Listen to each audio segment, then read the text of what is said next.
Hello there, I am back. I'm Fernanda Paiva, hitchhiking stars and bringing you some insights on the lunations. So let's talk about the coming full moon. So there is a full moon happening on the 3rd of March, and obviously with a little window here depending where you are in the world.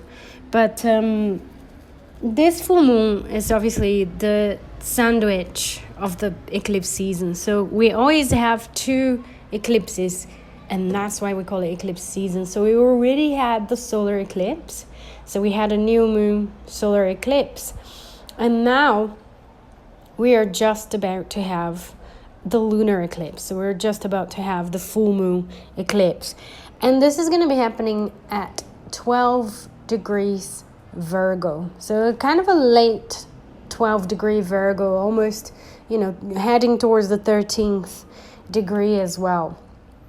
And there are a few things that we need to talk about when it comes to this lunation, because it is a powerful one, it is eclipse, and obviously whenever we're navigating eclipse season, we need to think about that imagery of the earthquake. And that's something that Bernadette Brady talked about in her book, and I love to think about this imagery in connection to eclipse season as a moment of reorganization.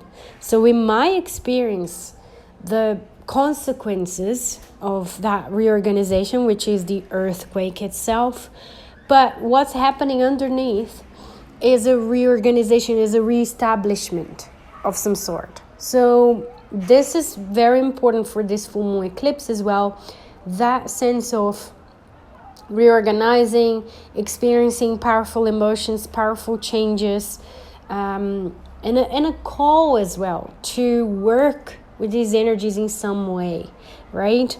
So what we're going to do, together with thinking about it as an eclipse, is a full moon, is a combination when it comes to a full moon as well. So something becomes really clear, something becomes really open in the sky for us to see, and that obviously reflects in our lives as well. So we might become very clear about something, very clear about a situation, etc. Now we're going to look at the chart. I'm looking at the chart as I'm speaking here. So we're going to have a look at the major configurations as usual, and then I'm going to talk a little bit about the Sabian symbols and the tarot cards that are associated with this full moon as well, because the more imageries and symbols that you have to work with, I think the more comprehensive the feeling of what we can do and how can we work smartly with this energy, right? We want to work smart with the energies that are available for us. So the first thing that I wrote down here about the configurations of this full moon eclipse is that it is a bit of a growth signature. There is a powerful growth signature in the chart, but is also connected to revisiting something. So is growth that's not really necessarily connected with that image that we have of heading strongly forward and future oriented, and we're still kind of looking back a little bit. We're still kind of having realizations about the past, about patterns, about things that are holding us back. So there is a sense of growth here, but a growth through revisiting, a growth through looking again, right? And why do I get that? I get that because one of the key aspects that this full moon is making is a trine, is a sextile, in fact, to Jupiter, and then the sun in Pisces is forming a trine to Jupiter as well. So they're both connected to Jupiter here. Jupiter is also emphasized as a traditional ruler of Pisces as well, and we have a lot of planets in Pisces during this full moon. So Jupiter is already emphasized here, but the fact that's forming this aspect to the full moon, again, times 2, times 3, this is going to be an important energy for us to think about, to work with, and to include in our interpretation. So Jupiter is at 15 degrees Cancer, and it is retrograde. So for me, this aspect between the moon and the sun, both planets here on the full moon, forming that trine sextile to Jupiter retrograde is telling me, yes, growth, expansion, Jupiter, but by looking back, by understanding something on hindsight. And another emphasis on this feeling or on this idea here is Mercury. So planet Mercury, the ruler of this full moon in Virgo, because Virgo is ruled by Mercury, is retrograde. So we've got Mercury also retrograde. And obviously, to be an eclipse, we have to have the lunar nodes involved, and we have the moon conjoined the south node. So again, the south node representing the past, representing something that's gone, something that we're ready to move forward. So I think that idea of a growth signature by revisiting something has a strong connection with letting go of the past. All right, letting go of something that we are going to be able to see clearly during this full moon eclipse, that it just doesn't work for us anymore. And it might come in different shapes, in different ways. It might be through conflict. It might be through potentially some health issues as well. Virgo rules health. It has a very strong connection with daily rituals, daily routines and diets and that sort of stuff, but also daily job or daily work and how we feel useful as well. So there might be things to let go here in connection to all of those areas. Now, obviously, we can think as well with the south node in conjunction here, conjoined the moon in Virgo. We can also think about the shadows of Virgo and letting go in connection to the shadows of Virgo. So letting go of overthinking, overanalyzing, trying to control the outcome too much, feeling anxious all the time. That we need to control, that we need to know where things are going, that we need to make sure that they're going in a certain way. There is an emphasis on Pisces here. We have Mars, the North Node, Mars, the Sun, Mercury, Venus, all in Pisces. So there is a lot of that energy here. And what Pisces and Virgo has in connection is service. But Virgo would be talking about that day-to-day service of a more practical kind of form. And Pisces is talking about higher service, spiritual service, serving the source, right? Playing a role in the collective somehow, channeling divinity through us.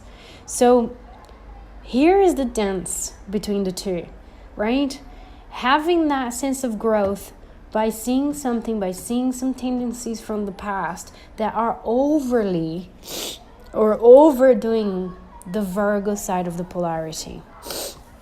So whatever we're being a bit hypochondriacs or, trying to control too much or trying to rationalize too much, and that's creating dissonance in our lives, in our bodies, in our relationships, well, that's what we're going to be ready to let go. And that's potentially the situations that we might be encountering as well.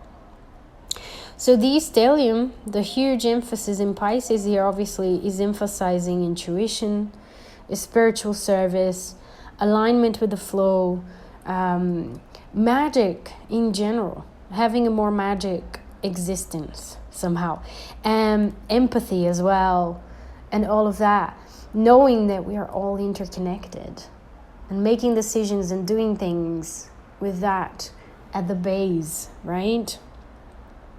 We still have Neptune and Saturn conjoined to each other. The conjunction peaked in the middle of February, but obviously they move quite slowly, so we're really experiencing this energy very strongly during the full moon eclipse and most of the month of March, to be honest. So that's also emphasizing a little bit of that Pisces energy in a way, because Neptune is the modern ruler of Pisces. So we have Saturn there nearby saying, hey, bring that Piscean into the ground. Do something with it. Be practical with it, right? Turn some of these dreams into reality. Practice some of those spiritual values. Don't just leave them there as an abstraction. So that's there as well. Now, the Sabian symbol for this full moon, it brings more reflection. It brings another layer of reflection here. But the Sabian symbol for this full moon is a powerful statesman overcomes a state of political hysteria. So a powerful statesman overcomes a state of political hysteria. I have dual feelings with this, obviously. Looking at the current affairs and, the news, which I try to stay away from personally. But looking at the state of things, thinking about powerful statesmen does not bring a good feeling at all. However, in this Sabian symbol is an authority figure, a powerful statesman, meaning an authority figure, someone in a position of power, overcoming hysteria, overcoming hysteria here, right? Hysteria is when things are out of control, when things are, we're boarding. I think it's a little bit of the negative or the shadow side of the moon in the tarot card as well. And the moon obviously is associated with Pisces as well, so there's a resonance here. What I think about these Sabian symbol is that this could be, in the particular degree in this full moon, what it could be here is a potential for balancing the Virgo Pisces axis, because Virgo can bring some clarity to Pisces, and the sort of political hysteria here as a symbol, the chaos that sometimes having a lot of Pisces can feel like as well, unless we align ourselves with something higher. However, it comes with a little bit of a warning here as well, because of the amount of planets in Pisces, to be careful with who we trust in terms of authorities as well. Because one of the shadows of Pisces is projecting something into the savior, right? Is the savior figure, someone that's going to do it for us, someone that's going to redeem us, right? That sort of Jesus Christ myth almost, that imagery there is very, very Piscean. And I say nobody's going to save us but us. So it really is about that axis being balanced, and discernment as one of the best qualities of Virgo. Right? Having discernment when it comes to trusting an authority figure, and trusting that authority figure has our best interest at heart. So there's something here. Now, another way that we can think about that Sabian symbol is within, right? It doesn't have to be an actual matter of fact, someone out there, a powerful statesman out there. But it could be within, right? Having that sense of authority within us, preventing us from the hysteria and losing control and losing ourselves in chaos, in internal chaos.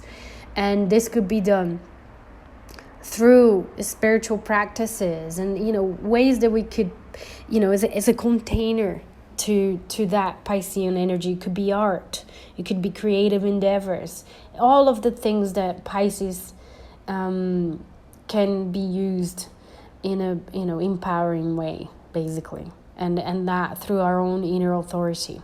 So I'll leave you with that Sabian symbol, with that thought. Now, in terms of the tarot cards, what we have for the full moon in Virgo is the Hermit. So looking within, reflecting, and personal growth as well, which is a classic meaning for the Hermit, personal improvement, which I think really resonates with Virgo. And the Nine of Pentacles as well, because the Nine of Pentacles is associated with the second decan of Virgo, which is 12 degrees. And the other tarot card here as well is the moon. And obviously the moon is on the other side of the full moon. The moon is associated with Pisces. And the minor arcana card as well is the Nine of Cups. So the Nine of Cups is also an imagery here. And interestingly, is also associated with the energy of Jupiter, the Nine of Pentacles, of Cups. So Jupiter, as we discussed, is prominent during this full moon.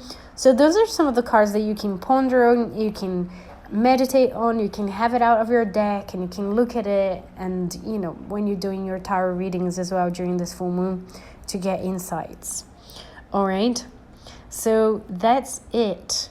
I'm wishing you guys a wonderful, transformative, and empowering full moon eclipse in Virgo, that we can let go of the shadows of Virgo and really channel the best of the Pisces Virgo polarity in our lives and contribute in a positive way as well with the world. So thank you for listening. I'm sending you guys a lot of love, a lot of light, and I'll be speaking to you all soon. Bye bye.